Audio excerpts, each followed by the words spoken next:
Gempa berkekuatan magnitudo 4,0 terjadi di Tanggamus, Lampung.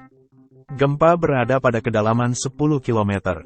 Informasi gempa disampaikan oleh BMKG melalui akun Twitter resminya, Senin, tanggal 27 Maret tahun 2023. Gempa disebut terjadi pada pukul 1.22 waktu Indonesia Barat. Lokasi gempa berada pada 6,51 derajat lintang selatan dan 104,12 derajat bujur timur. Belum ada informasi lebih lanjut terkait ada tidaknya kerusakan maupun korban akibat gempa.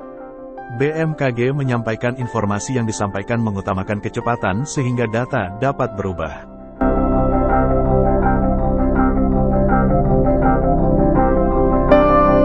Kepala Seksi Penyelamatan Dinas Pemadam Kebakaran dan Penyelamatan Kota Depok, Tesi Haryati, mengungkapkan penyebab kebakaran di Pasar Kemirimuka. Dia menduga ada kegagalan dari instalasi listrik atau korsleting listrik karena api terlihat dari bagian plafon. Tesi mengatakan api dari plafon diduga merambat ke bawah. Pukul 17.40, api sudah membakar seluruh lapak yang mengalami kegagalan instalasi listrik.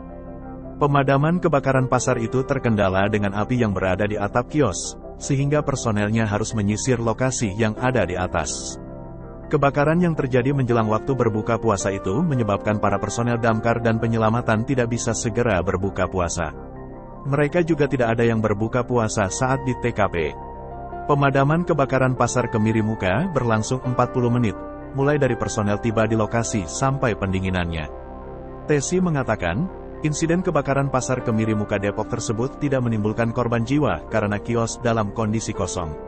Ia pun belum bisa memperkirakan kerugian, karena bangunan kios umumnya semi-permanen.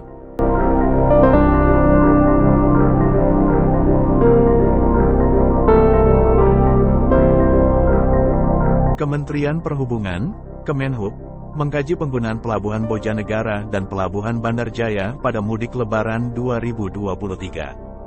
Hal ini sebagai antisipasi lonjakan pemudik. Juru bicara Kementerian Perhubungan Adita Irawati menyebut Kemenhub telah menyiapkan tambahan armada kapal di berbagai pelabuhan. Seperti di Pelabuhan Tanjung Priok, Kemenhub menyiapkan 15 kapal dengan total kapasitas 16.767 penumpang.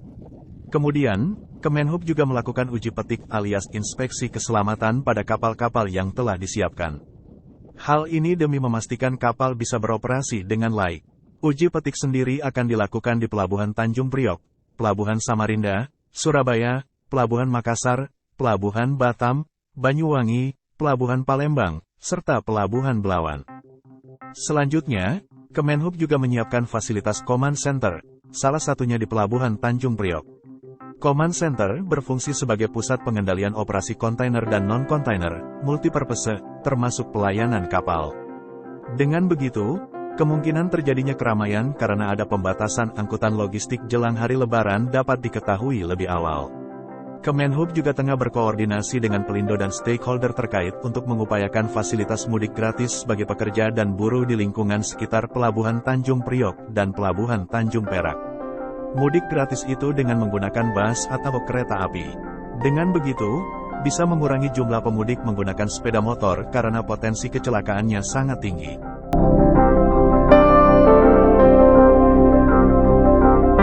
Persaingan elektabilitas antara Gubernur Jawa Tengah Ganjar Pranowo, mantan Gubernur DKI Jakarta Anies Baswedan, dan Ketua Umum Partai Gerindra Prabowo Subianto disebut saling berkejaran seperti pacuan kuda.